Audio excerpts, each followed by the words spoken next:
당봉에 드린데 지균한게 창말 아주 베베 루스제제 상망 뜻이들이스 슈구유스. Tout d'abord, et selon la tradition tibétaine, Rinpoche tient à vous dire à chacun d'entre vous Tashidele.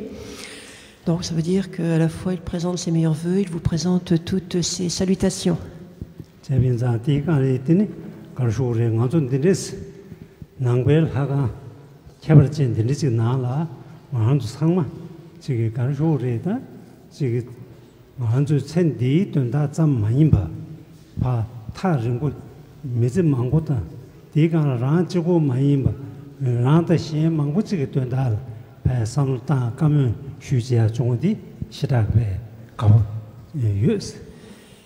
Et Rinpoche dit qu'il est vraiment très heureux d'avoir cette occasion de se trouver ici, cet après-midi, en votre compagnie, dans ce temple bouddhiste qui est quand même tout à fait particulier, qui est loin d'être ordinaire. Et non seulement l'endroit est particulier, mais à tout point de vue, on pourrait dire qu'une telle rencontre présente des caractéristiques hors du commun. Puisque si nous faisons une démarche pour venir nous intéresser à ce genre de sujet, ça veut dire également que nous faisons porter notre intérêt sur des choses qui vont largement au-delà des seules contingences de la seule vie actuelle, de la seule vie ordinaire et matérielle, et également que sans doute nous aurions envie d'accomplir les uns et les autres des choses qui pourraient s'avérer utiles non seulement pour nous, mais également pour les autres.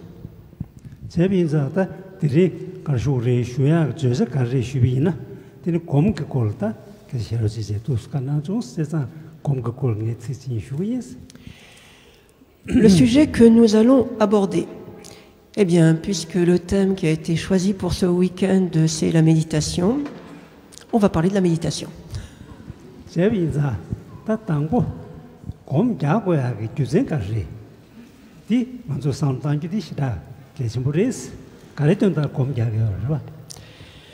Les premières questions qui se posent tout naturellement, mais pourquoi méditer et comment méditer?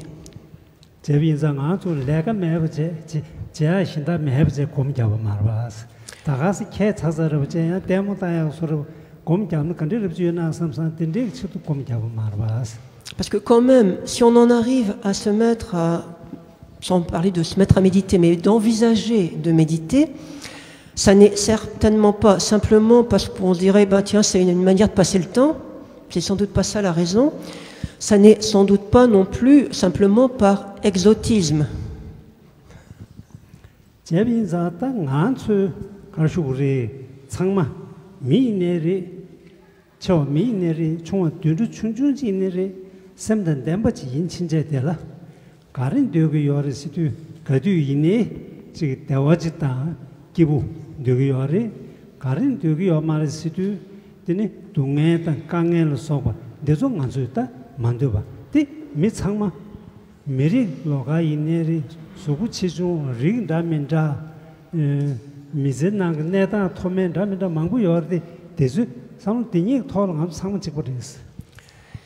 Au fond, quels seraient les points qui pourraient nous unir tous, nous tous les êtres, c'est-à-dire aussi bien des êtres de forme aussi développés que les êtres humains, jusqu'aux formes les plus minuscules de la vie, un petit insecte que l'on pourrait voir là courir sur le sol. Eh bien, s'il y a bien des choses qui sont communes à chacun d'entre nous, c'est le fait que d'une manière tout à fait naturelle, et on pourrait dire légitime, aucun d'entre nous n'a certainement envie de souffrir et d'avoir des problèmes, et au contraire, nous aurions tous envie de connaître le bonheur.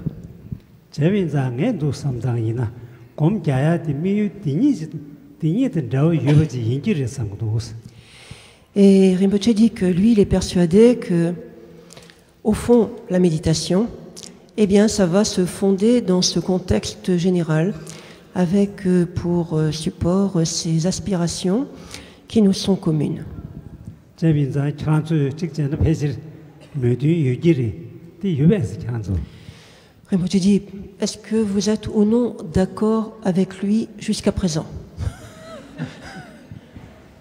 제비 인자 딘디 인자 땅 아주 칸이 셰네리 마셰네리 돈다 딘데기 요리니 대원 되기 요리 동인 되기 요 말이 딘이 톨 땅 아주 상 찍어제 제비 인자 미유 딘이 주비야 제도 딱 공개해 때문에 돈다 문이 되어디 리스 Donc, admettons qu'il y ait déjà un consensus sur ce premier point.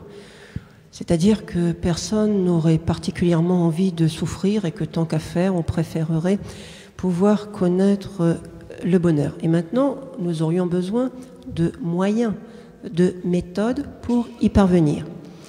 Eh bien, la méditation pourrait tout à fait constituer une de ces voies menant à l'aboutissement, à la concrétisation de nos besoins, de nos aspirations. 제비인자 다든디이나 곰 갸브네 만주 간슈리 강에서야던 대우주야라 간데스 팽거리 다디 좋게 좀 보실래봐 간데스 팽거리 센다디 만주 성당과지리스. Ceci nous amène à une nouvelle question. Mais comment faire le lien entre, d'une part, la méditation et d'autre part, les aspirations dont on vient de parler? C'est-à-dire comment quelque chose, enfin, une activité telle que la méditation, pourrait-elle nous être d'une aide pour moins souffrir et pour nous sentir plus heureux? 제비인자 단들라 남바산제베 수 공부시다한테 간데지 어르시도 먼저 남바산제베 수 공부시다한테라 배 만수 대두구 자외치를 대두구 매번 말이 지게 망고지 요리데 이네 겐조데 난셈을 라레데 버스 먼저 셈을 라데 라레브리스 제투스 공부시기 요리스. En général, dans le bouddhisme, quand on va observer ce genre de situation, en aucun cas on ne va nier l'importance des conditions extérieures à nous-mêmes. Malgré tout, entre les conditions externes à nous et les conditions internes à nous, et qui seraient donc afférentes notamment à notre esprit, à notre mode de pensée, en général, dans le bouddhisme, on va constater, on va observer que de très loin, ce seraient les conditions intérieures à nous, donc notre mode de perception, notre mode de pensée, etc., qui joueraient le rôle principal pour que nous nous sentions soit bien, soit pas si bien que ça.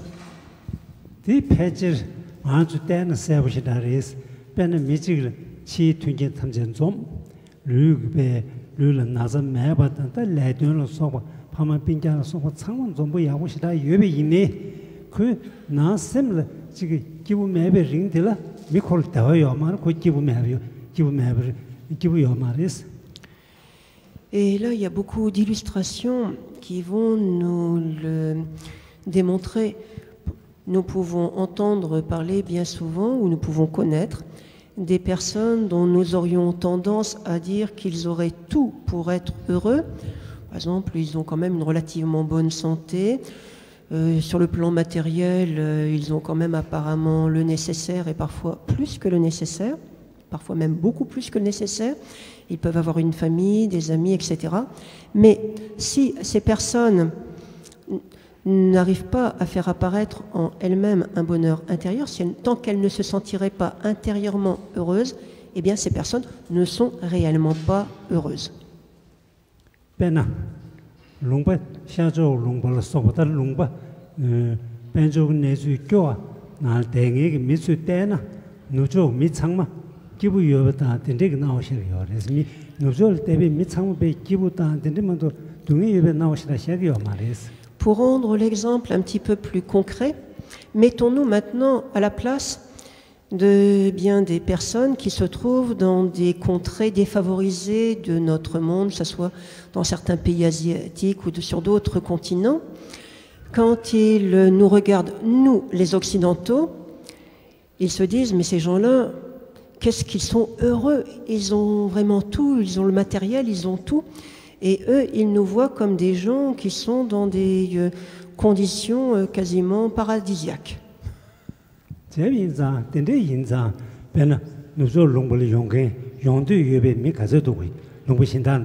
벤 프랑스 이내리 누조 롱고신다 아메리카 이내리 가바이네 미주 삼르 비길렌 리데베소르지 비길렌은 상마 리데베소르 나오 근데 시작이 와레스 디 샤야 가르쳐 버렸을 때 군주 셈라 지금 가르쳐 우리 치 내주티 야고 종인 디게 리베 나오디 페이지를 슉 전부 입에 따르다디 Pensons à tous ceux qui, de par le monde, ont pour rêve de pouvoir venir dans nos pays, qui n'ont qu'une seule envie, c'est vraiment de trouver une filière pour s'introduire dans nos pays occidentaux, où ils pensent que c'est vraiment, si vous préférez, l'Eldorado, le paradis, où on a tout en abondance, en profusion, avec facilité.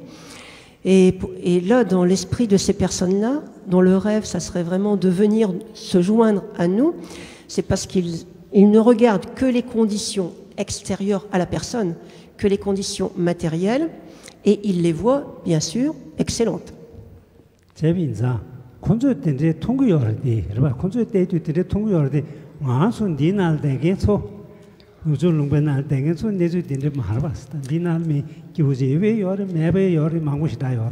Alors ça, c'est le regard porté par d'autres qui sont de l'autre côté des frontières. Maintenant, nous sommes dans ces soi-disant contrées privilégiées, qui sont effectivement privilégiées. Est-ce que pour autant, nous sommes tous constamment parfaitement heureux? Ça, c'est un petit peu plus variable. Ça dépend des gens, ça dépend des moments. Mais on ne peut pas dire que... il serait étonnant que nous puissions tous nous déclarer continuellement parfaitement comblés.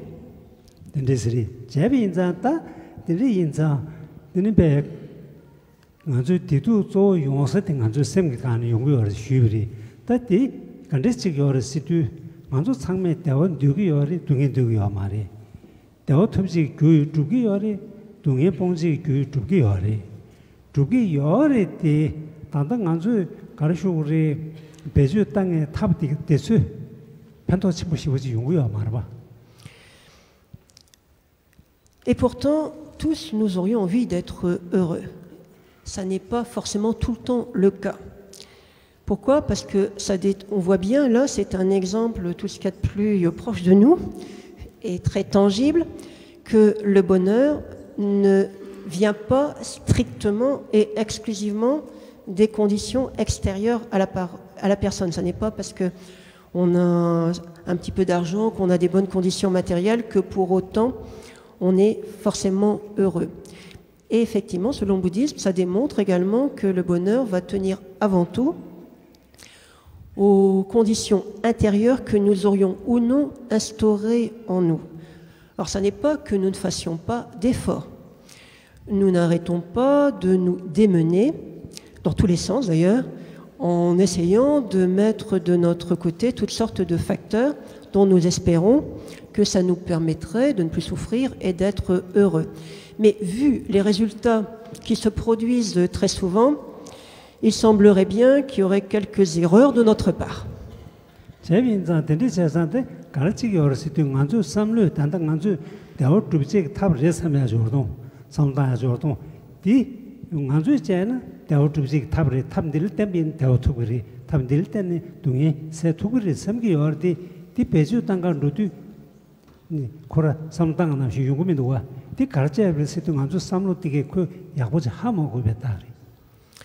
Qu'est-ce qui se passe? C'est que très souvent, nous espérons, nous imaginons que tel ou tel type d'activité, tel ou tel type de moyen devrait pour nous être source de bonheur.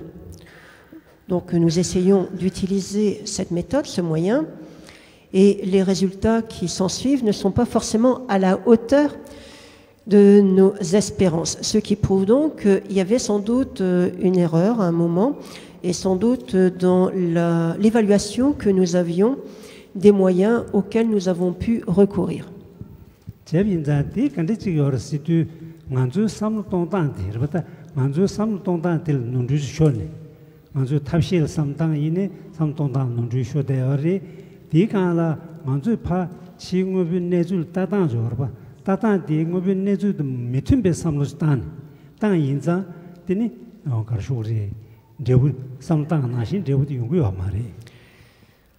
En général, là où nous nous sommes trompés, c'est dans la manière dont nous avons pu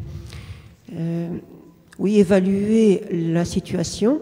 Nous avons espéré qu'en nous y prenant de telle et telle manière, les choses iraient vers un mieux, iraient vers quelque chose de favorable, et les résultats ne sont pas à la hauteur.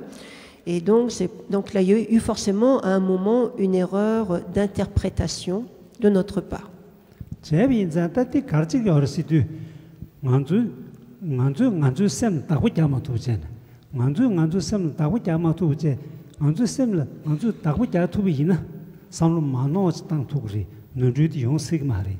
단다 봐도 안주 대원 되게 여대이니 안주 셈을 타고 자막 두세 안주 셈 되게 가르쇼리 왕접처 왕참부차 안주 되게 셈기 요구스럽찬 안주 셈을 안주 타고 자막 두볼 때니 just Comment expliquer que nous puissions parfois commettre ce genre d'erreur, de jugement, d'évaluation? Et selon le bouddhisme, souvent, on va répondre que ça vient du fait qu'actuellement, notre esprit nous échappe totalement. Nous n'en avons pas du tout le contrôle et il fait un petit peu ce qui lui plaît à sa guise et il nous montre les choses comme il a envie, mais pas forcément comme elles sont. Et loin d'être maître de nous-mêmes, c'est-à-dire soit loin d'être maître de notre esprit, nous sommes plutôt comme dominés par lui et il nous mène par le bout du nez.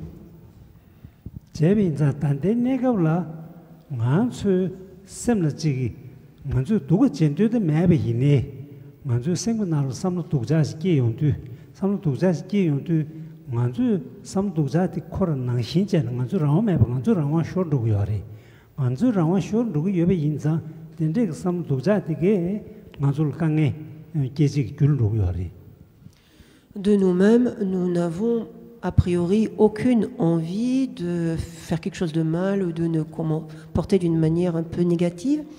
Seulement quand notre esprit conçoit des pensées un peu bizarres, un peu étranges, nous ne nous en rendons pas forcément compte, pas souvent compte d'ailleurs, et il est tellement convaincant que nous croyons ce qu'il nous montre, et donc nous lui emboîtons le pas, tant et si bien que nous en arrivons à commettre des choses tout à fait parfois regrettables, qui sont source d'autant d'ennuis ensuite pour nous.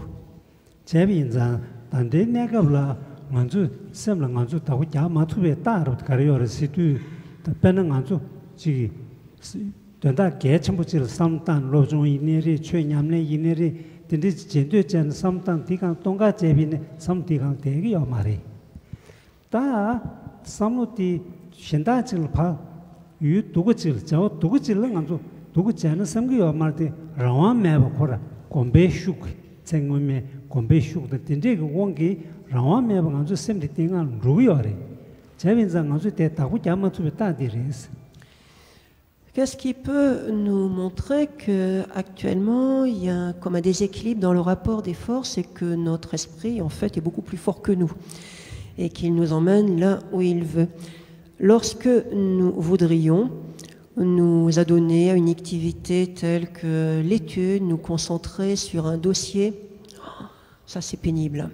Et nous arrivons avec beaucoup de mal, enfin nous n'y arrivons pas d'ailleurs souvent, à fixer notre attention sur le sujet de l'étude ou sur le document à rédiger, et les choses traînent et ça ne marche pas, etc.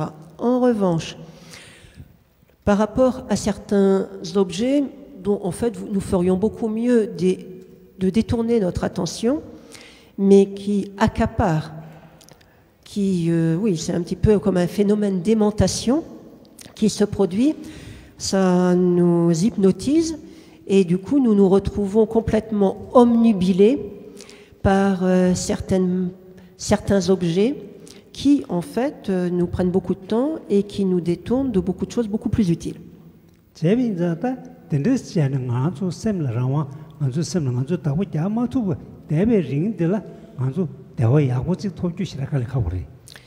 Seulement voilà, tant que nous en restons dans une telle situation, nous n'avons pas beaucoup d'indépendance, nous ne sommes pas très libres, nous sommes les jouets de notre esprit. Et du coup, dans de telles circonstances, il est quasiment impossible de pouvoir nous sentir détendus et heureux.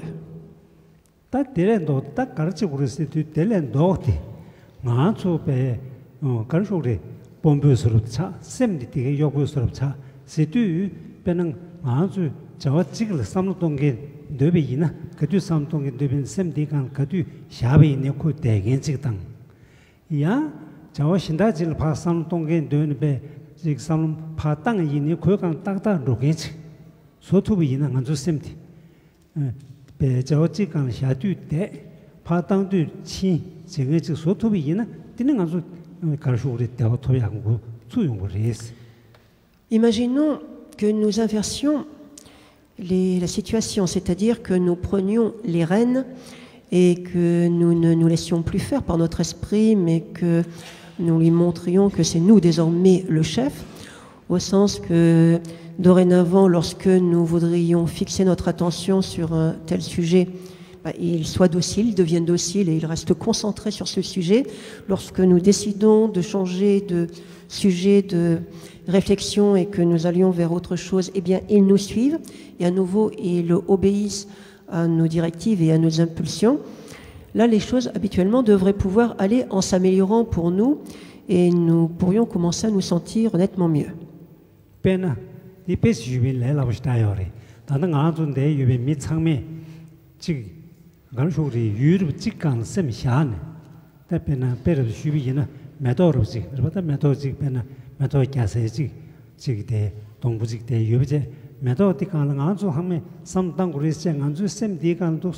곰점 디간 샤비나 당부 심 콜메도 나와도 심리 샤르큐칼레 가고 디샤 차리니 그대로 지금 안돼 대지 세컨 지니스 된 데브르문도 신데 대금 가르치 지니스 된 데브르문도 신 대기 말도 디 대기 말바스다.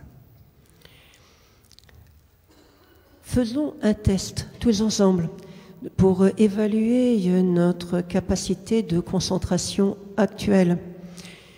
Admettons que comme objet de concentration, prenons quelque chose de simple, les fleurs. Admettons que ce soit là notre sujet de concentration et il faudrait que nous essayions de nous concentrer maintenant sur cet objet des fleurs. Alors ça a l'air facile comme ça, mais si nous faisons le test, nous allons nous rendre compte que déjà arriver à nous représenter cet objet, les fleurs, c'est-à-dire à diriger notre attention sur les fleurs, il suffit que nous le désirions pour que ça ne marche plus. Et notre esprit est un peu réfractaire. Bon, maintenant, faisons un effort, on arrive quand même plus ou moins à orienter l'attention sur les fleurs, mais seulement est-ce que notre esprit va rester concentré sur les fleurs? Mais pas du tout. Il va aller se balader un peu partout, vers n'importe quel autre objet que les fleurs.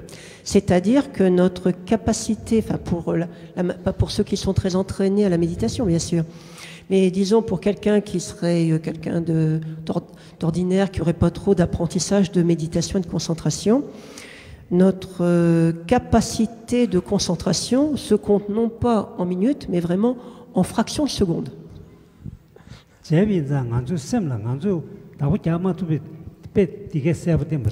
Et ça, c'est un exemple très simple qui montre ô combien, pour le moment, nous ne sommes pas tellement maîtres de notre esprit.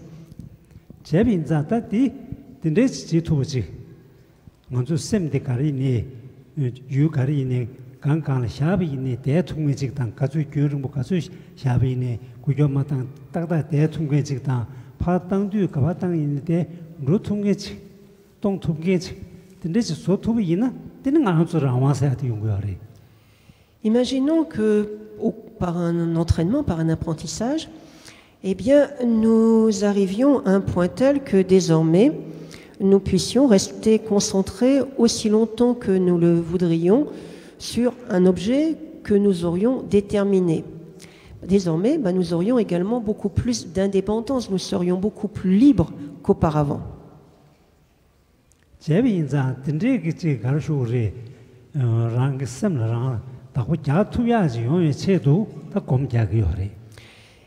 donc, l'un des objectifs pour lesquels on peut s'engager dans un entraînement à la méditation, c'est celui-ci.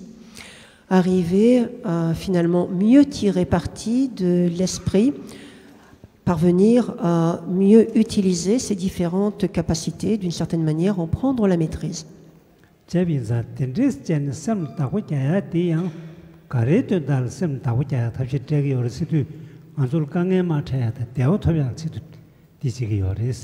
Et si on se donne du mal pour essayer d'acquérir plus de maîtrise de l'esprit, c'est parce qu'on a des buts.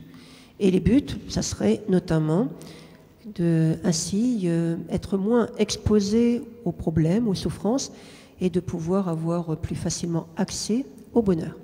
C'est-tu, Pena, Manzu Semdi, Manzu le Kange Chegegi, Guyorba, Tungeta, Tungeta Kange Gu, Dick Cholpa, Matangaje, Dick Chol Matangaje, Mansula, Dewat, Kechi Guyordo, Degan to Shatubina, Tini, Jebu, Tungi Yungmari, Dao Yungri. Quel est le mécanisme? Il se trouve qu'il y a un certain nombre d'objets. Lorsqu'on tourne l'esprit vers eux, c'est forcément source d'ennui, de complications et de souffrances. Avec la technique qui vient d'être évoquée, si on parvenait à préserver l'esprit d'aller vers ce genre d'objets en favorisant plutôt d'autres types d'objets qui, eux, sont source de détente, de bien-être et de bonheur, automatiquement, on se sentirait beaucoup mieux. Voilà donc quel serait l'objectif de la méditation.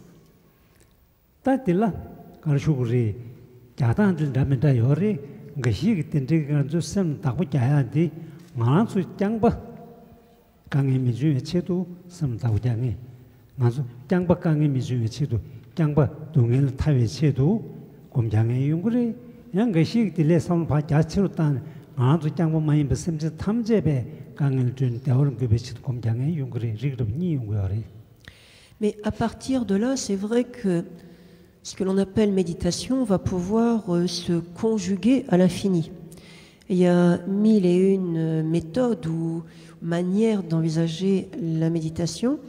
Il y a également de très nombreuses optiques dans lesquelles on pourrait s'engager dans la méditation. Par exemple, les uns vont s'adonner à la méditation, principalement pour eux-mêmes se sentir mieux, pour accéder par exemple à ce qu'on appelle dans le bouddhisme à la libération de la souffrance, mais personnelle.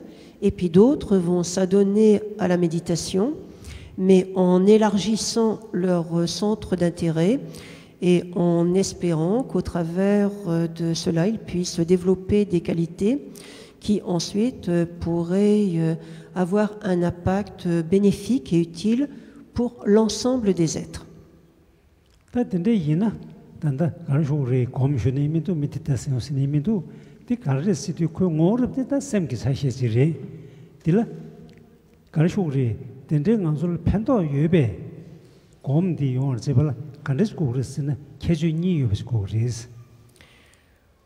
Dans la terminologie la plus traditionnelle du bouddhisme, ce que l'on appelle la méditation, ça va faire référence à des facteurs qui sont de nature mentale.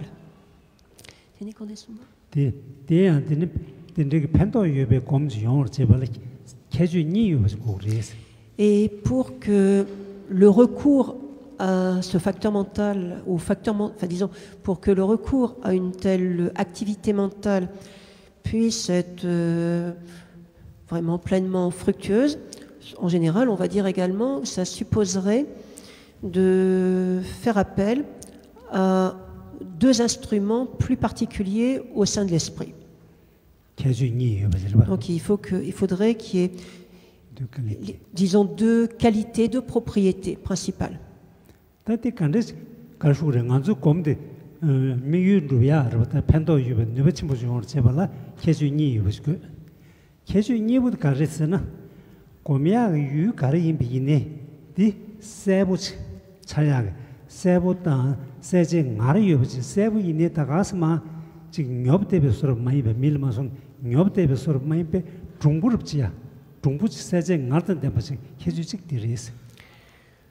Les propriétés qu'il serait bien de faire apparaître dans ce qu'on appellerait méditation, ça serait premièrement de la clarté. C'est-à-dire que s'il y a engourdissement, s'il y a comme obscurité ou torpeur, ça ne va pas dans le sens de la méditation. La méditation, idéalement, doit être claire, doit être limpide.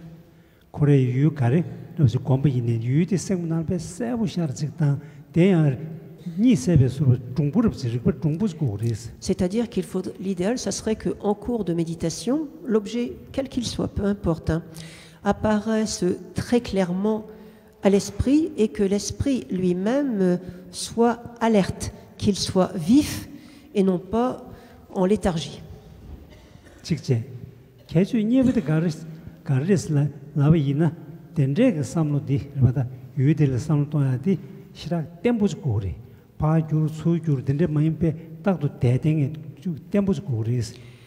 Une deuxième propriété, ça serait la stabilité. C'est-à-dire que si en cours d'une soi-disant méditation, l'esprit ne fait que courir un peu partout, à ce moment-là, c'est un petit peu à l'opposé de cette qualité ou de cette propriété de stabilité.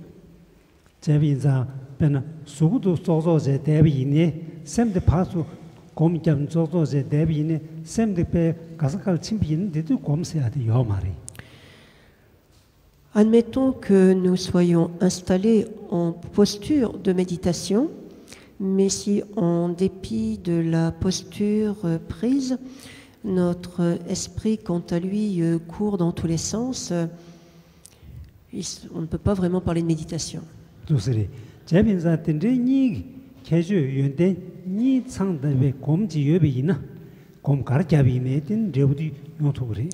En revanche, si dans ce genre d'exercice, on arrive à jouer sur ces deux qualités, ces deux propriétés de la clarté, de la perception et de la stabilité, la méditation peut être très bonne et donc fructueuse.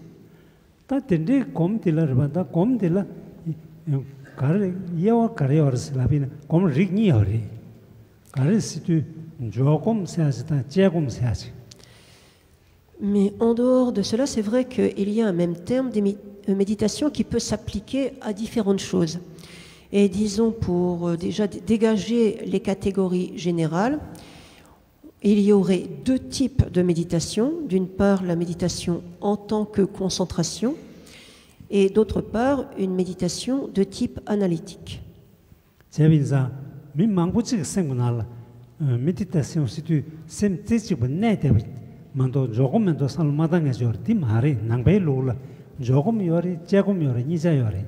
Et ça, c'est relativement peu connu.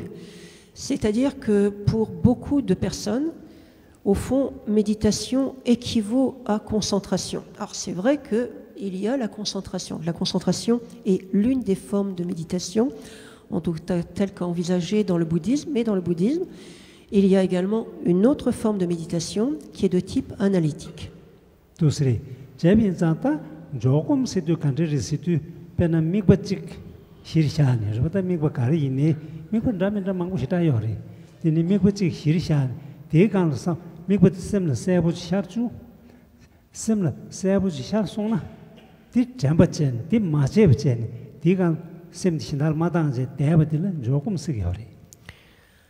La méditation en tant que concentration suppose quand même d'avoir d'abord choisi sur quoi on allait méditer.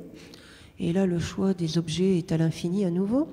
Mais à partir du moment où on a choisi sur quoi on va méditer, ensuite, pour qu'il y ait concentration, il faudrait qu'on fasse apparaître l'objet choisi clairement à l'esprit et qu'on maintienne l'attention fixée sur cet objet d'une manière stable. Il y a donc concentration dès lors que l'esprit parvient à être placé sur l'objet sans plus gesticuler dans tous les sens.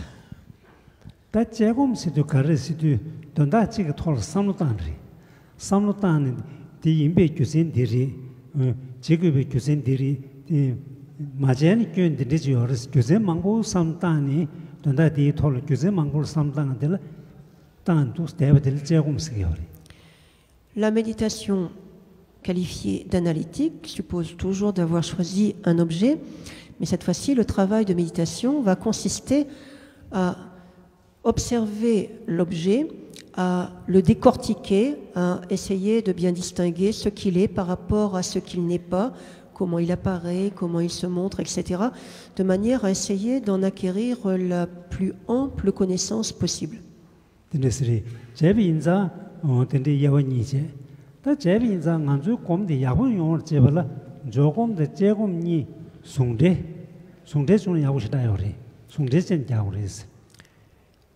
Il y aurait donc ces deux formes. 근데 얘는 딱 mikpa 간데 용기어서 mikpa 시다 자첨부리 좀 된데 도대 나네 망고 송여리 치 베나 지 산제 구이네리 드니야 셈나 난게 셈만주 잠바데 닌질을 쏘바 야 지금 동인을 쏘바다 담민다 수수수 구이네리 우중우 이네리 mikpa 담민다 망고 시다요레스. Et il y aurait donc ces deux formes de méditation et les objets qui pourraient être pris en compte, au fond, ça pourrait être absolument tout. Ça veut dire qu'on peut, pourquoi pas, décider de méditer sur des objets extérieurs à soi. Alors dans le bouddhisme, ça serait souvent sur des représentations du Bouddha. Mais ça peut être également décider de méditer sur l'esprit, ça pourrait être méditer sur des qualités de l'esprit telles que l'amour, la compassion. Ça pourrait également être médité sur des notions telles que la vacuité et ainsi de suite. On peut évidemment aussi méditer sur son propre corps.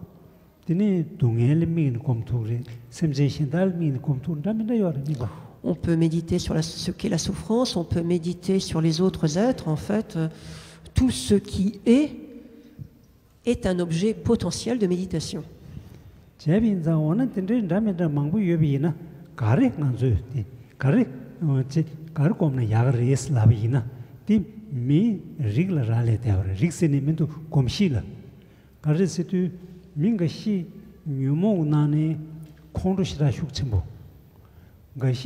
도자시다 슈침보 것이 띠모시다 슈침보 근데 요래 근데 여비이나 대인 독초 미고 때나 되는 야고시다 요래스. Mais étant donné que justement l'éventail des objets potentiels se déploie sans limite, nous, pour notre entraînement, il vaudrait quand même mieux que nous réduisions nos ambitions. Et à ce moment-là, ça serait peut-être bien également d'essayer de discerner quelles seraient certaines tendances de notre tempérament, parce que les uns, par exemple, sont plus colériques, d'autres seraient plus sujets à l'attachement. Il y a des personnes qui sont principalement sous l'emprise de l'ignorance. Eh bien, il y aurait d'autres pourraient être principalement sous la coupe de l'orgueil, etc.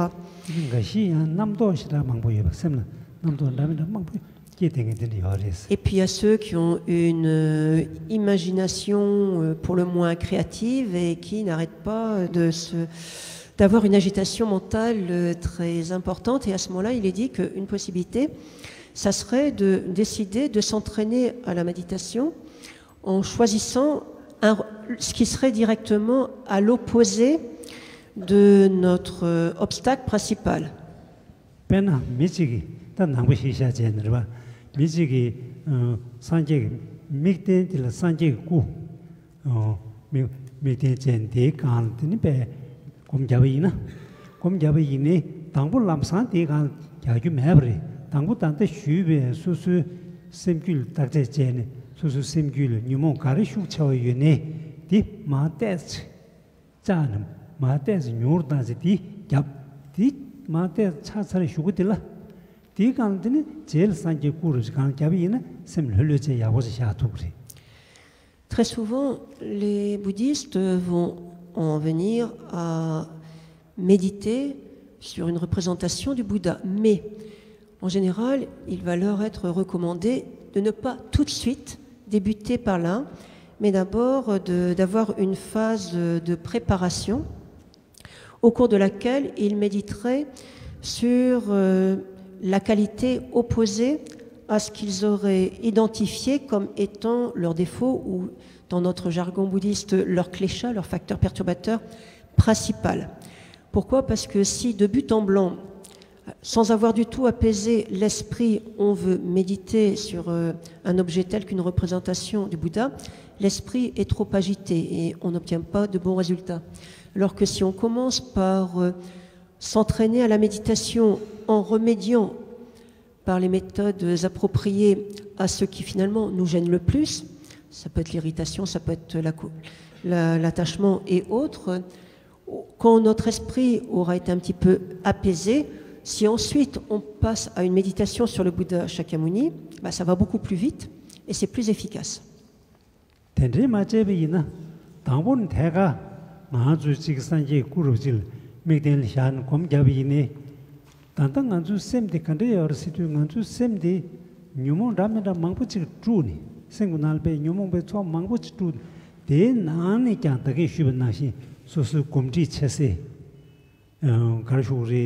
Tenin pe gashin sem mangchao den deja wong du chin ti gadu yin deja yu sem sha tang gashin troyo wong du chin ne gadu yin garshu re khonro tan den de yu mitu bo sem sha le gadu yin mitu bo sem sha tang gashin sem ngage wong du chin gadu yin so so toy na wa den de wong du de tang gashin namdo wong du chin sem len da minda ta minda ngaju ta television na shin chen be kor jap tang de yore 제빈자 대수 된데 유의신배 나라 산재 미신 구진들도 공가 제빈이 시작 세부샤주 하장 카고리 신나디긴 수용으리 신소수 숙차고 가리는 디긴디 용어지 되게 발제지 그래서.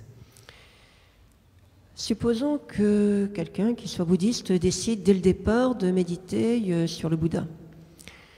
Il va rencontrer des difficultés. Pourquoi? Parce que si c'est quelqu'un de tout à fait ordinaire qui n'avait pas fait de travail préalable sur lui-même, eh bien, il est fort à parier. Ça peut être également notre cas, que pour le moment, notre esprit est complètement agité par les différents facteurs perturbateurs, par les différents kleshas qui sont présents dans notre esprit. Tant et si bien qu'alors même que l'on s'assierait pour s'adonner à la méditation, ça serait les habitudes qui reprendraient le dessus. Alors ça va varier d'une personne à une autre, là, évidemment. Et si on est principalement en proie à un vif attachement, alors même qu'on s'était installé pour méditer, en fait, très rapidement, au lieu de se concentrer, par exemple, sur une forme du Bouddha, on va se retrouver avec l'esprit attiré et bientôt accaparé par les objets d'attachement qui vont prendre toute la place. Et si on est plutôt d'un tempérament un petit peu colérique, on va se retrouver à ne penser qu'à des choses très désagréables, assez hostiles, et donc on va ruminer les griefs, les ennuis, etc. Si on est un petit peu orgueilleux, en guise de méditation, en fait, on va surtout être en train de renforcer l'excellente opinion que de toute manière on avait déjà de soi-même.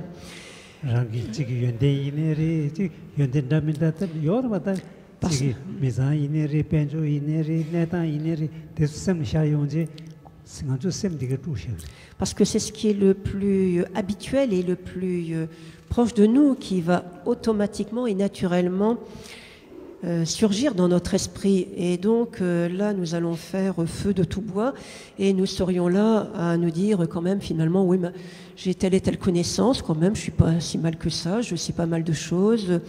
Ma famille, elle est très bien, mon travail, quand même, je réussis bien, etc. Et donc, alors qu'on pense être assis pour méditer, on risque d'être en train d'alimenter ce qui était déjà un défaut ou un facteur perturbateur pas mal implanté. Et si on était plutôt en proie à l'ignorance et à la distraction, donc là, il va y avoir l'imagination qui va partir au grand galop.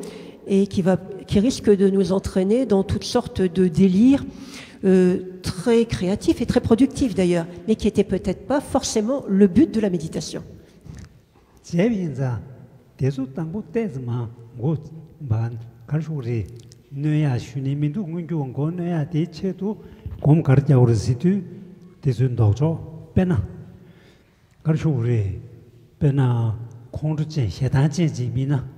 Tene semji xian mi be jambo komya tene deja chen jimbi na xin deja yu ten da me da yor dong chi ngo yore nang semji yore da me da yore desul mi be mi tu bo komya tar tu na gari ine dang ga pun so gande ji ne ni me ji de ju re ang sam pro mi tu kom koya tene ngashi yang shi da mar ge chen bu je ji shi bu ji yin sam gi yo na xie jian nam da ma zu ha ma go ga zhe yore 먼저 하고 가서 대수 삼단지 드리지는 가게 맞아야 할 수가.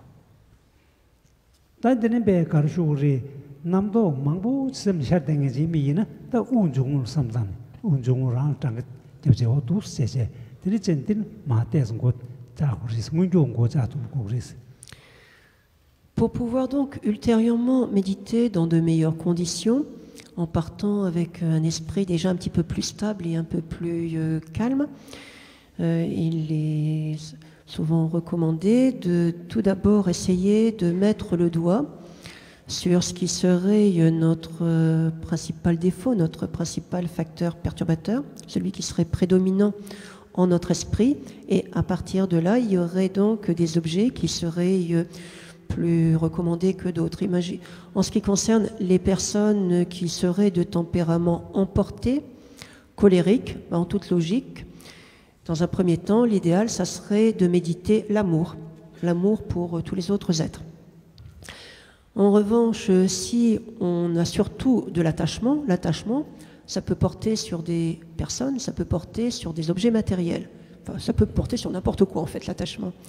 Et donc, dans tous les cas de figure, il s'agirait cette fois-ci d'abord de méditer sur les mauvais côtés des éventuels objets d'attachement. Et les mauvais côtés, les objets, les inconvénients, c'est notamment l'aspect d'impermanence de ces objets. C'est-à-dire que même l'objet le plus beau, le plus somptueux, le plus attirant que nous puissions connaître, de toute manière, un jour, nous devrons en être séparés. Et donc arriver à comprendre que de toute façon, ça n'est pas quelque chose dont nous puissions espérer avoir une jouissance à l'infini, de manière à réduire un peu l'attachement. Et si nous sommes principalement en proie à de l'orgueil, il est dit que là, le mieux, ça serait de méditer un peu plus avant sur les différentes classifications des existants et des phénomènes, de manière à prendre la mesure de ce qui existe par rapport à ce que nous savons, et lorsque nous nous rendrions ainsi compte que par rapport à tout ce qui est, ce que nous connaissons, c'est vraiment très peu de choses, ça devrait nous ramener à un peu plus de modestie et donc automatiquement réduire l'orgueil. Et si le facteur perturbateur prédominant, c'est plutôt, disons, le fait d'avoir toutes sortes d'idées sous l'emprise de l'ignorance, etc., à ce moment-là, ce qui est très bien, paraît-il, c'est de méditer sur le souffle, sur la respiration.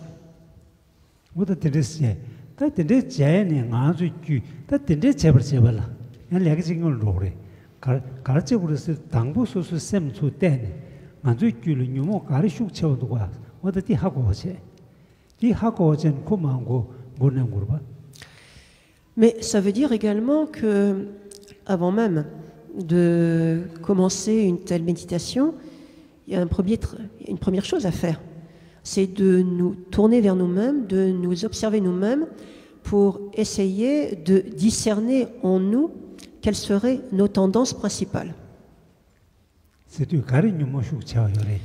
Et l'idéal, ça serait que nous arrivions à déterminer par nous-mêmes lequel de nos clichés, lequel de nos facteurs perturbateurs, si vous voulez, lequel de nos défauts serait le plus puissant.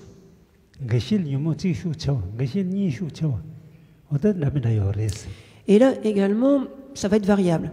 Chez certaines personnes, de toute évidence, il y aura un facteur perturbateur, un défaut qui va l'emporter sur les autres. Mais chez d'autres, ça pourrait être 2 qui seraient à égalité, voire 3.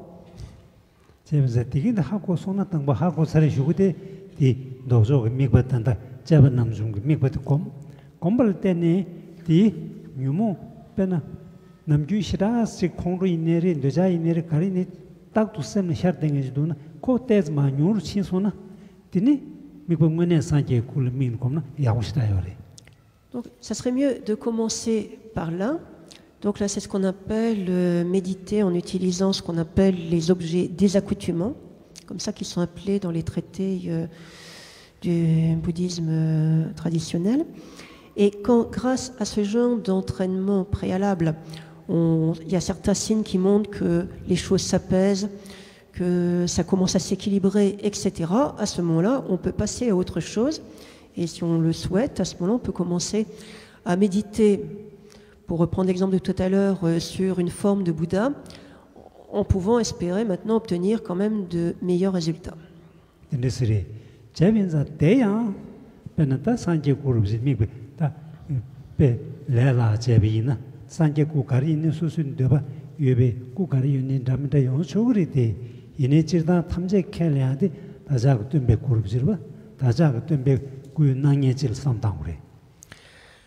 Alors là, à nouveau, ça sera à chacun de voir ce qu'il a envie de faire. Et parce que également les représentations des Bouddhas, il y en a de multiples.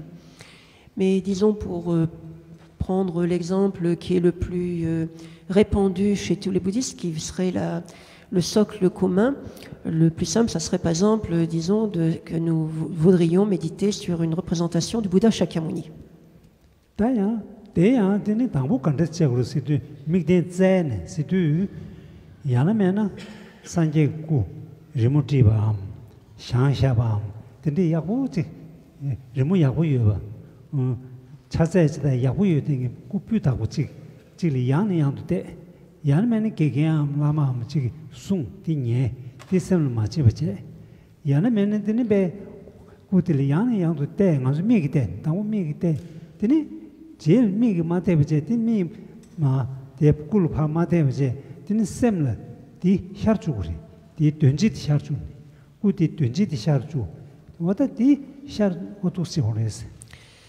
La première étape maintenant, ça va être de chercher l'objet pour l'établir en soi.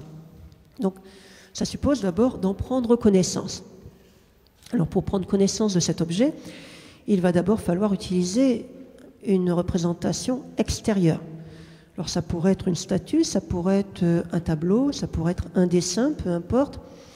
Et soit on peut l'observer soi-même avec attention, on peut également recevoir des instructions de la part du maître qui expliquerait que la représentation du Bouddha doit présenter telle et telle caractéristique, telle taille, telle couleur, telle mesure, etc. Et en tout cas, une fois que l'on aurait acquis ainsi une connaissance suffisante de l'objet sur lequel ensuite on voudrait méditer, après, il ne faut plus regarder l'objet extérieur, mais il faut faire apparaître la représentation mentale. Il faut faire l'effort de détourner, par exemple, les yeux de la statue, du tableau, etc., et faire apparaître en soi la représentation mentale, l'image mentale du Bouddha.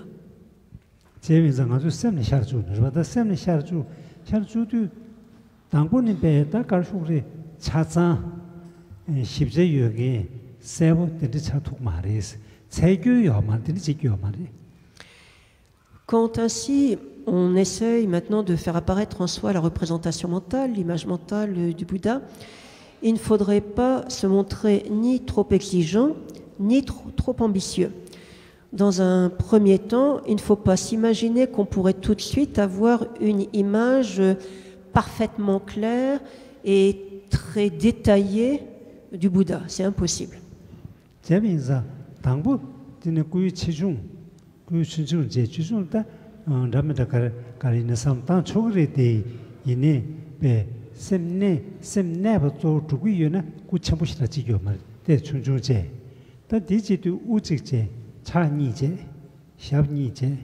그 코바지 여러분 디제 어떤 딘디지라 롭식섬 샤준 되는 카도 세부죠 여러분다 카도 세부죠 딘디지 롭식 샤소나 딘디브리 디섬 차손 되게 디브리스. Et là, il faudrait également décider de la taille que l'on voudrait se représenter, parce que ça dépend des objectifs que l'on recherche. Dans certains cas, il va être recommandé de méditer un Bouddha très grand, d'autres fois un Bouddha très petit.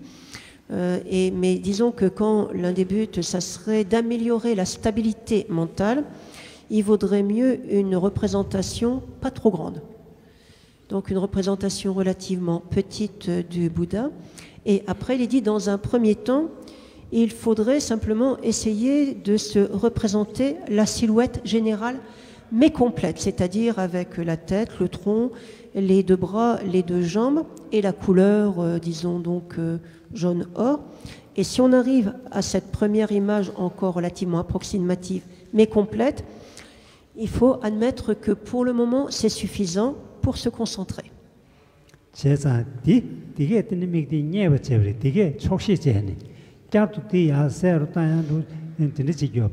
C'est-à-dire que dès lors qu'on arrive à faire apparaître en soi cette première silhouette, cette première image encore qui n'est pas fouillée, qui n'est pas taillée, mais qui est complète, dans la terminologie, on a trouvé l'objet, ça suffit.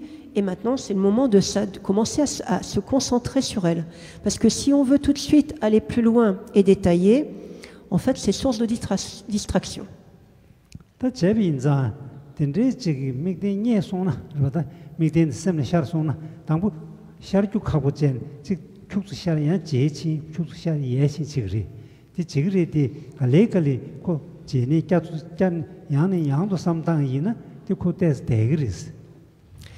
Commence alors un exercice un peu fastidieux mais nécessaire parce qu'on fait apparaître l'image mentale du Bouddha, mais elle ne va pas rester très longtemps. Il y a d'autres pensées qui viennent en lieu et place, donc il faudrait revenir à l'objet, le faire réapparaître, à nouveau se concentrer, puis après à nouveau il se dissipe, donc il faut revenir et revenir, et au bout d'un moment, ça devient un peu plus stable.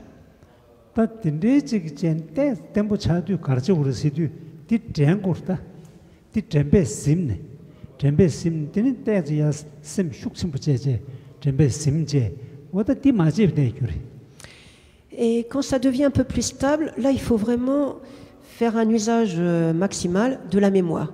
Parce que cet objet qu'on arrive maintenant à avoir et qu'on arrive à avoir un peu plus stable, il faut s'en souvenir. Il ne faut pas l'oublier, il ne faut pas le laisser échapper. Et donc là, il faudrait utiliser cette faculté que nous avons tous de la mémoire pour maintenir présent à l'esprit l'objet.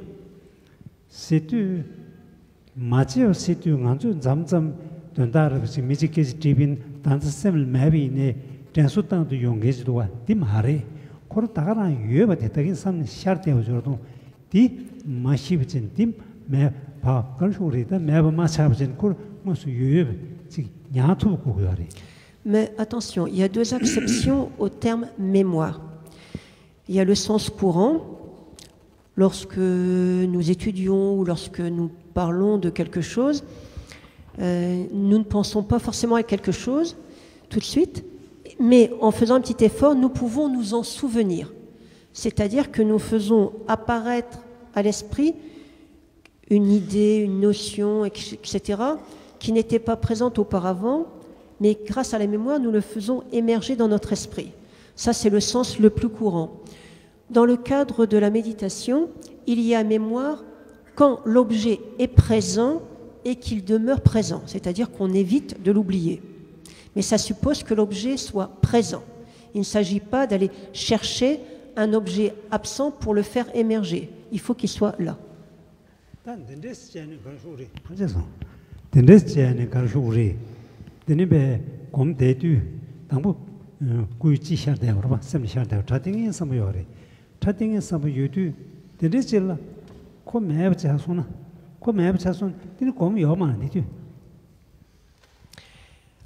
Admettons donc que nous nous installons, nous faisons apparaître l'objet de la méditation, nous nous concentrons sur lui, et puis au bout d'un moment, il n'est plus là. Nous nous apercevons qu'il s'est volatilisé. Si l'objet s'est volatilisé, c'est qu'il n'y a plus de méditation. Alors, il se peut que nous soyons toujours installés dans la posture de méditation, mais notre esprit est peut-être parti tout à fait ailleurs.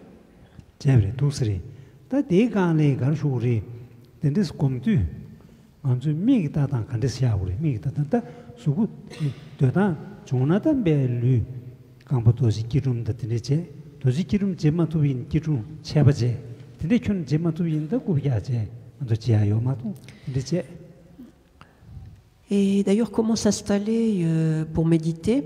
Alors là, il y a également plusieurs possibilités. L'idéal, ça serait en Vajrasana, la posture du diamant. Seulement, ça n'est pas toujours très facile, surtout pour les Occidentaux qui n'ont pas l'habitude. Donc, il y aurait la position éventuellement du demi-lotus. Et si on n'arrive toujours pas à prendre cette position-là, on peut aussi s'asseoir sur une chaise.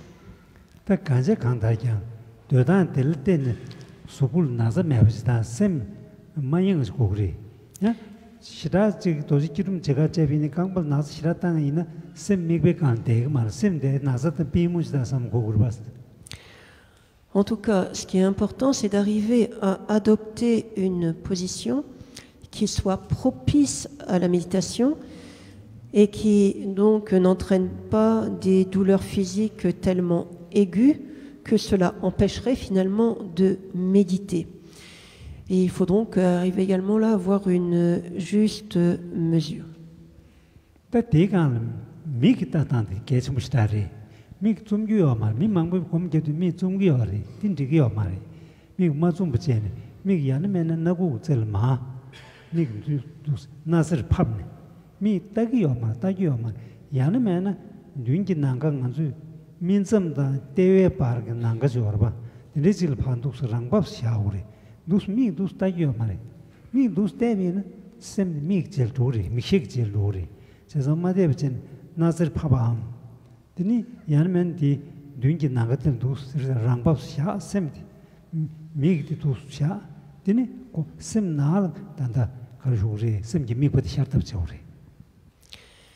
Il y a également la position des yeux qui est extrêmement importante et certains ferment complètement les yeux parce qu'ils ont l'impression que ça facilite.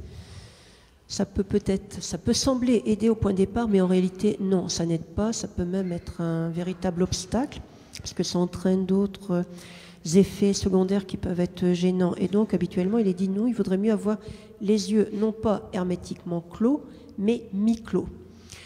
Et à partir de là, il y a plusieurs possibilités. Alors là, ça sera également à chacun de voir ce qui serait le mieux pour lui, le plus confortable, entre guillemets.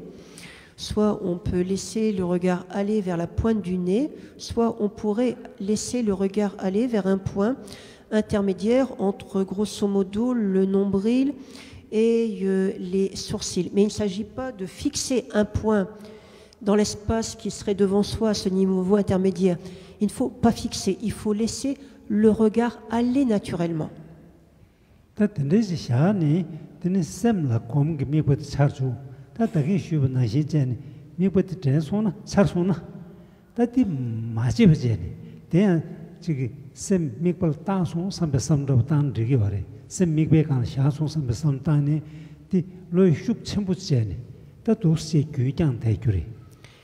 Et une fois qu'on est installé dans une posture de méditation, après, il faut évidemment faire apparaître en soi, en son esprit, l'objet de la méditation.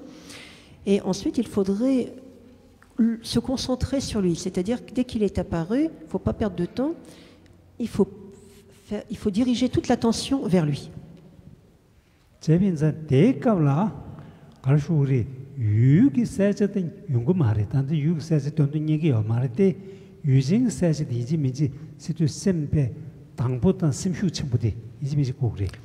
Dans un premier temps, l'objet ne peut pas être clair, mais le sujet, lui, devrait être clair.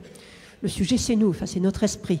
C'est-à-dire qu'il faudrait que notre esprit soit vif, qu'il soit dynamique, qu'il soit puissant et clair, et non pas complètement plein d'apathie.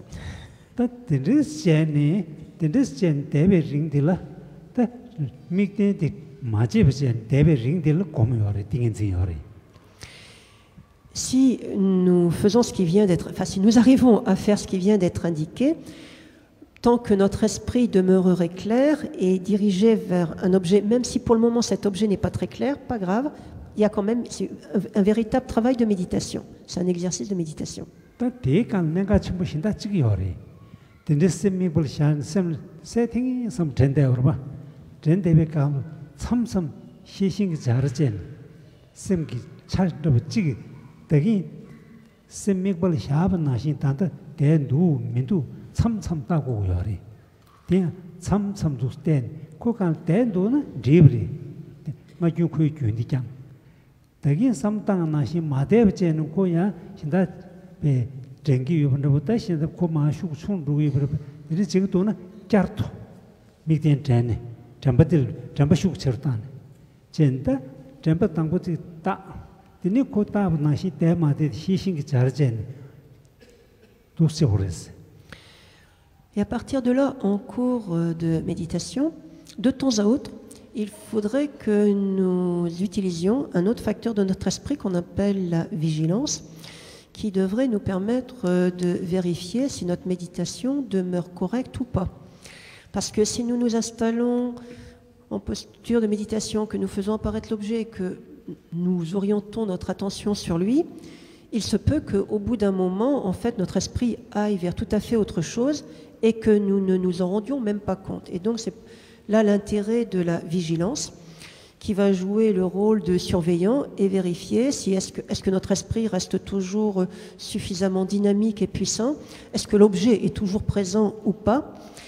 Si tout se passe bien, eh bien, il suffit de reprendre le fil de la méditation. Si nous nous rendons compte qu'il y avait un affaiblissement, que notre esprit perdait de sa puissance, etc., il faut réactiver tout ça. Si l'objet était parti, à plus forte raison, il faudrait le faire réapparaître. Et donc, on va dire que la mémoire devrait nous permettre de ligoter notre esprit à l'objet, et la vigilance va servir de vérificateur, de surveillant pour voir où nous en sommes et si ça continue correctement ou pas.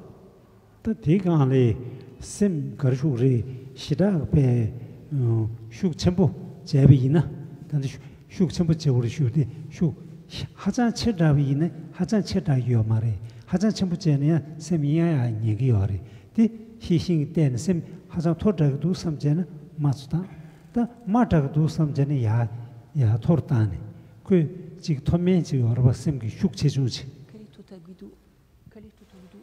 셈기 슉디 치다나 지중 렘바 즉 중원 이는 때니 내제디 얘기리 지중 렘바 매는 내제 얘기 말이야 매는 기양로리 야매는 진로리스. On pourrait dire également que l'une des grandes difficultés de la méditation, c'est d'arriver à trouver la juste mesure. C'est-à-dire qu'il ne faut ni une tension mentale exagérée, ni du relâchement. S'il y a une trop forte tension, en fait, c'est dommageable parce que c'est source de distraction.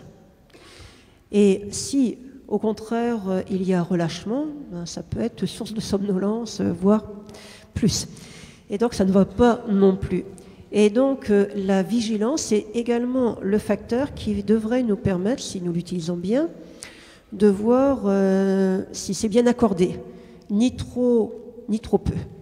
Et donc, grâce à la vigilance, soit nous voyons que ça continue bien, soit il y a un peu trop, on rabaisse, soit c'est pas assez, on renforce. C'est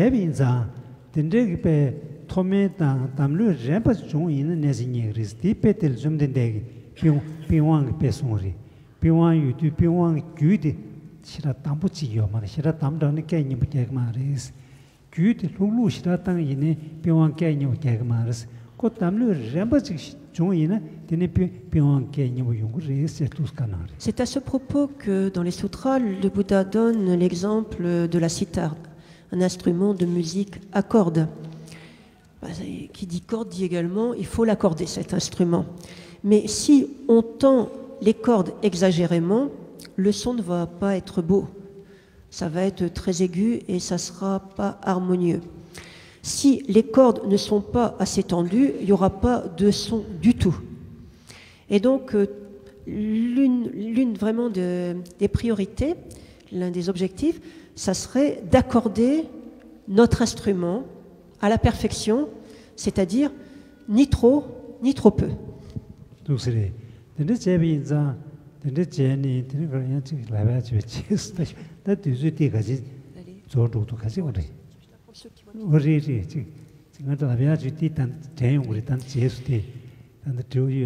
et Rinpoche dit après, si on a encore un peu de temps, il y aurait.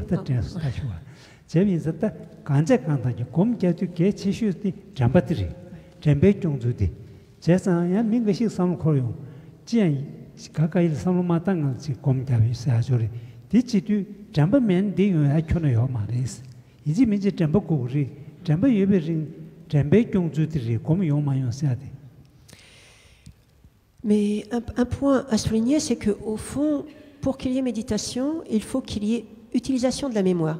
Il ne peut pas y avoir méditation sans mémoire. Alors certains disent, mais à quoi bon la mémoire? Puisque pour nous, la méditation, c'est de ne penser à rien de particulier. Mais il faut s'en rappeler qu'on veut méditer là-dessus. C'est-à-dire que même si c'est là le type de méditation qu'on choisit, si l'objet choisi, c'est de ne penser à rien, encore faut-il s'en souvenir.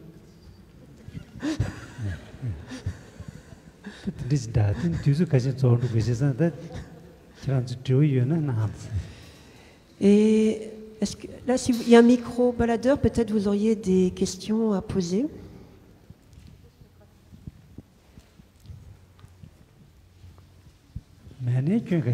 Bon, ceci dit, s'il n'y a pas de questions, c'est pas un problème, hein, mais on va vous passer le micro, comme ça sera plus facile pour tout le monde.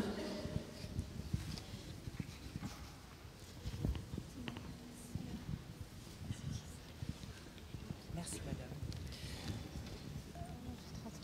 À un moment donné, vous avez parlé de différentes sortes de méditation, sur quoi on pouvait méditer, c'est-à-dire qu'il y avait l'orgueil, la colère, etc. Et vous avez donné aussi des indications sur quoi on pourrait méditer, par exemple sur l'attachement, on pourrait méditer sur les mauvais côtés des objets d'attachement, leurs inconvénients. Et en revanche, je n'ai pas du tout capté ce que vous nous avez dit pour le cas de l'imagination galopante. Merci.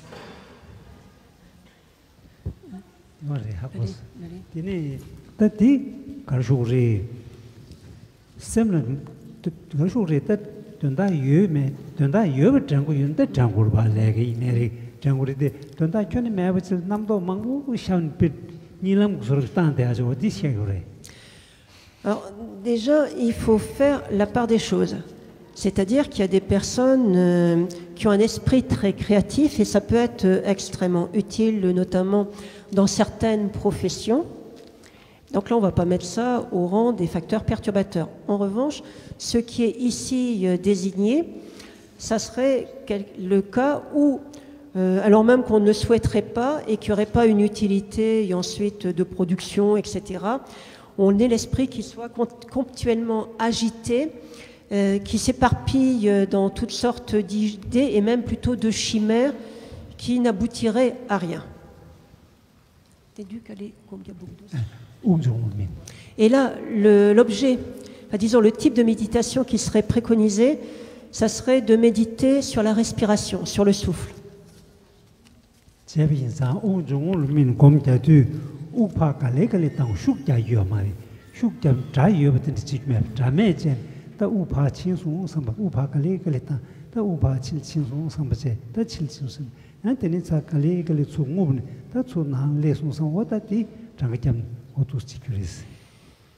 Là, il est conseillé de ne pas modifier le rythme de la respiration, en aucun cas, en tout cas, de l'accélérer. Normalement, ça va se ralentir, mais très naturellement. Il ne faudrait donc pas respirer non plus trop fortement en faisant du bruit. Donc avoir une méditation, enfin une respiration normale, naturelle.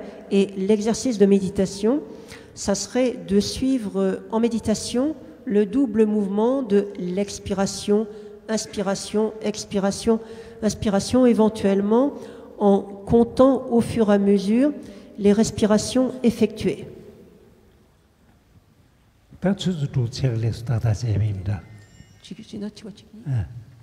Est-ce qu'il y aurait d'autres questions?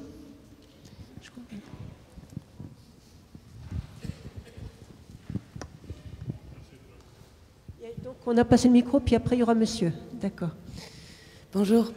Vous souleviez tout à l'heure l'importance de faire le vide ou de focaliser sur rien en méditant, certainement parce qu'on a tendance à penser et que c'est l'ennemi de la méditation. Mais comment est-ce qu'il définirait la véritable différence entre méditer sur un objet et penser à cet objet, à part en termes de résultats, en termes de mécanismes et de processus? Yulchik samloton Yulchik la gombagia gombiap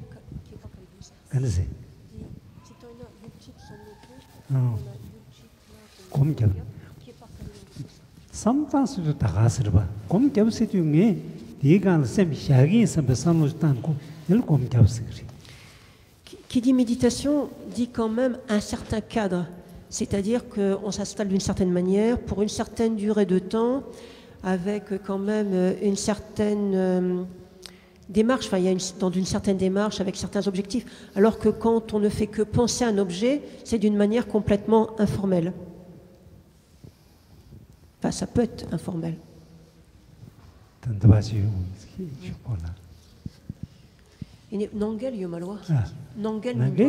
Mais s'il n'y a pas incompatibilité, c'est-à-dire qu'en cours de méditation, il peut arriver qu'on pense même, on pense à l'objet, mais ça n'est pas parce qu'on pense à un objet qu'on médite.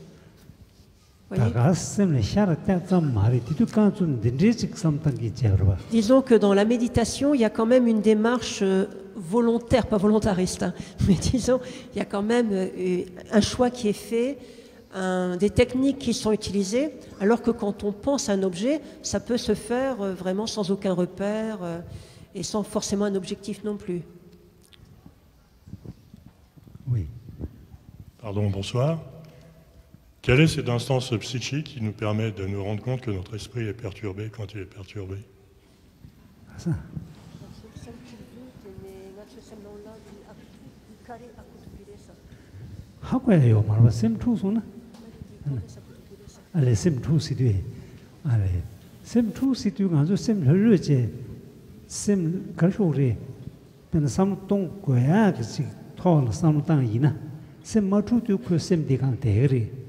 Sem tutu samtong kwaya tol tang ine kute tegi maruko.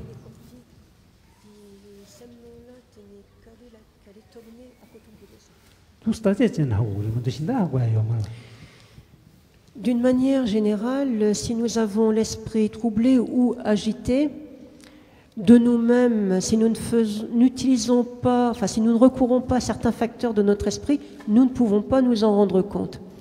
Et il y a un facteur, notamment, enfin celui que l'on appelle la vigilance, qui, à condition que nous fassions appel à lui, pourrait éventuellement nous permettre petit à petit de mieux voir ce genre de choses.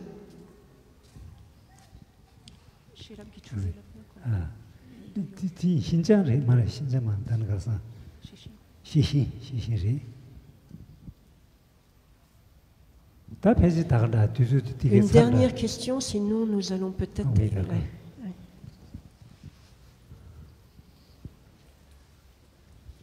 Oui, bonsoir. Je vais essayer de poser deux questions en une.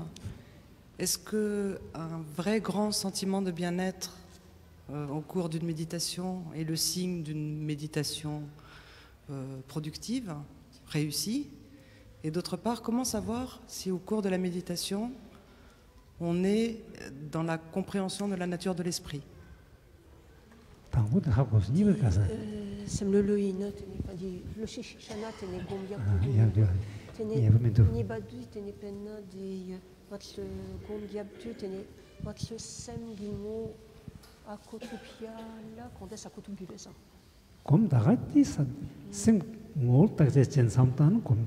sem mo shi to gro ba ti de le de dang bo de sem le le ji cha ni ji kip na sha ju ro ba di yu na kom ya wo yu be cha ba chone yo ma de. Un sentiment de bien-être en cours de séance de méditation n'implique pas obligatoirement une bonne méditation, ça dépend. C'est variable. Ti karre su tu ngone ta ne be ta da shu na shi chen ke ju ni deng sem da ji wo de ge ba me be sem ji na de yong na de ge ba ma zu nam gyu kar shu de sam sam du kom jab da ga ji tu sem le shi shi de ji yong gu yo dong in i ki bu na wo xia ge yo dong ti kar je de si tu ngone je na nam gyu ngan zu sem de ga tu ni be gyu de ba ji za ko ka za le shi shi na wo xia ri ti la ji wo de ge ba la so be ge me bi ni ri ti yu bi na ge je yong si ge de sang ge la. Il y a deux cas de figure. Soit l'on mène la méditation et les deux propriétés sont présentes, c'est-à-dire qu'il y a la clarté de l'esprit plus la stabilité, c'est-à-dire que les obstacles ne se sont pas présentés, ni la dispersion, ni la mollesse mentale. Et si on ressent alors un bien-être, effectivement, ça peut être un effet d'une bonne méditation. Mais dans d'autres cas, et en particulier tant qu'on n'est pas arrivé à quand même un assez haut niveau de méditation, il s'agirait peut-être plutôt de relaxation. Dans le monde où nous vivons notamment, mais même à toutes les époques, très souvent dans la vie courante, nous sommes dans le mouvement, il y a beaucoup d'agitation, puis arrive un moment où nous nous asseyons et les choses s'apaisent et ça peut nous emplir de bien-être. Alors s'il n'y a pas de mollesse, s'il n'y a pas de dispersion, pas de problème. Mais si ça va de pair avec une certaine forme de mollesse, de torpeur, etc., à ce moment-là, il ne s'agit pas de méditation, mais effectivement d'une détente, d'une relaxation. À ce moment-là, ça n'est pas une véritable méditation, c'est un peu autre chose.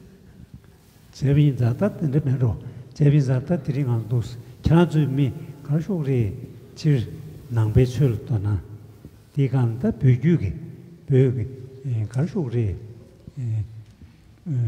뷰규게 낭베철 도나나 디간데는 공갸 도나나데 야우시다리 투치슈 당부들 투치슈고요스 낭베철 당한저 뷰기 시릴 도나나 투치슈고요스 안다테스.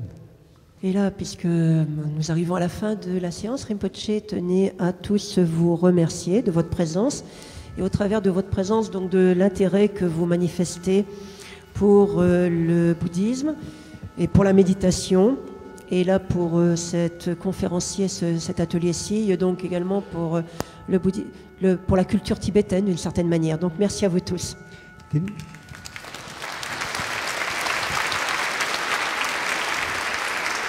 Merci.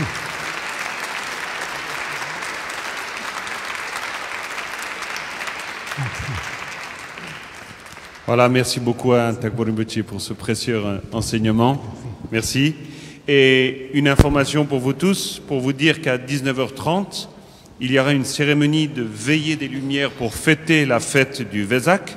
Alors, le Vesak, un mot d'explication pour dire qu'à la pleine lune du mois de mai, c'est une fête qui célèbre la naissance, l'éveil et l'entrée dans le paranirvana du Bouddha Shakyamuni. Donc 19h30, une cérémonie, vous en saurez plus juste avant cette cérémonie. Il y a différentes parties qui composeront cette cérémonie. Je vous rappelle qu'il y a des stands à l'extérieur, vous les avez bien sûr vus. Il est possible de vous restaurer, il est aussi possible de vous nourrir spirituellement en obtenant toutes sortes d'informations, lire des livres, voilà, creuser les sujets qui ont été abordés brillamment cet après-midi par nos deux intervenants. Je vous rappelle aussi qu'il y a le stand de l'UBF, l'Union bouddhiste de France, en vous encourageant à adhérer à l'UBF pour soutenir ces activités et permettre ainsi que se développe la présence, toute tradition confondue, du bouddhisme en Occident d'une manière générale et en France en particulier.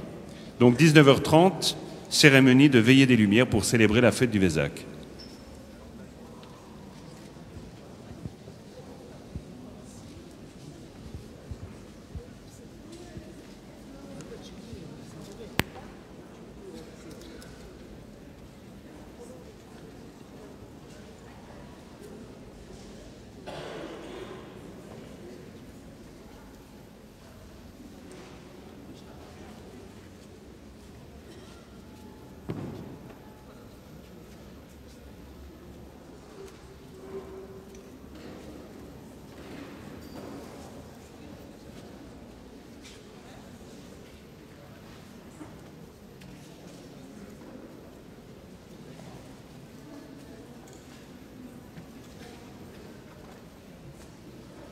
Je vous rappelle qu'il y a 2 sorties sur les côtés gauche et droite du grand hôtel de la pagode, hein, donc vous n'êtes pas obligé de prendre l'entrée principale. Et je vous rappelle aussi, chose importante, ça a été souvent dit cet après-midi, mais que vous pouvez voir, rendre hommage aux reliques du Bouddha Shakyamuni qui se trouvent derrière le grand hôtel de la pagode.